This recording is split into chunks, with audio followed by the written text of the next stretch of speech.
Bunalcol! Bunalcol!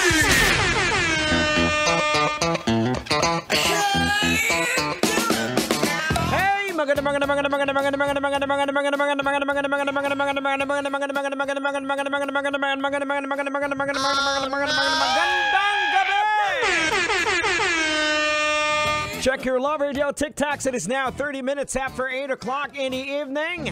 Kayo pa rin po'y nakatutok, syempre, dito po sa 90.7 Love Radio. Oy, binabati muna pala natin lahat po ng mga taga Balintawak. Magandang gabi po sa inyo, lalong-lalo na dyan sa may palengke, dyan sa may bandang likod, sa may mga bandang prutasan.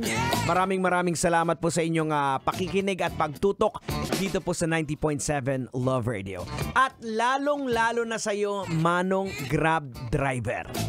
Yes, ikaw, wala nang iba pa. Pakis nga.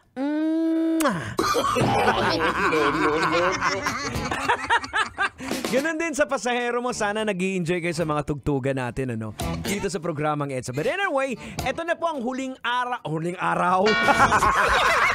Teka lang! Aray! Bakit na naman, Tang? Ang bihira. Ay, bakit? Papanaw ka na ba? Nagpapaalam ka? Hindi naman. Hindi nagkamali. Huling oras. Ayan. Huling bugso ng ating programa kasi hanggang alas 9 lang tayo eh. So magandang gabi po sa lahat po ng mga pasahero mo, Manong Driver. Sana ay okay pa kayo sa all right. Well anyway, ito pag-usapan po natin mga kabisyo. Ito pong nasagap nating balita na itong may tinawag na Devil Comet. Oh no! Mas malaki pa daw sa Mount Everest is heading toward Earth. And it's said to be bigger than Mount Everest na merong tinatawag na kakaibang pangalan na Devil Comet kasi nakita po ng mga astronomer na para itong may sungay. Kaya tinawag nilang Devil Comet na papunta po ang trajectory niya papunta sa Earth. So imagine niyo mga kabisyo kung ito po ay tatama sa Earth na sinlaki ng Mount Everest. Sobrang nakakatakot, di ba?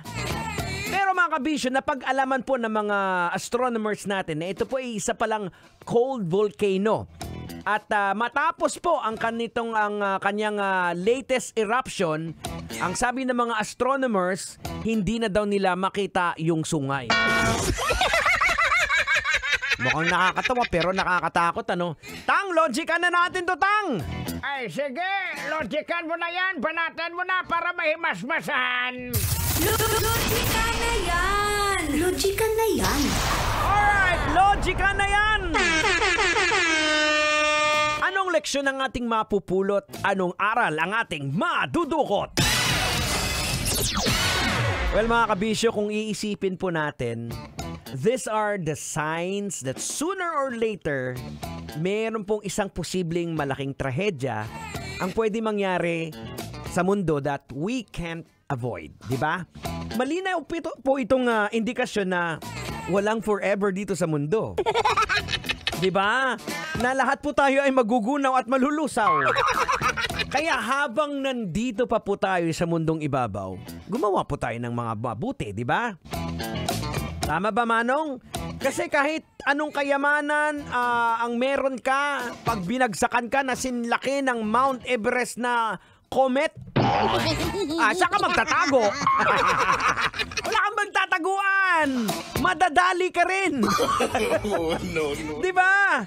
Kaya mga kabisyo, ito na po isa patunay na lahat po ng mga tinatago mo, mahuhubaran ka rin eh.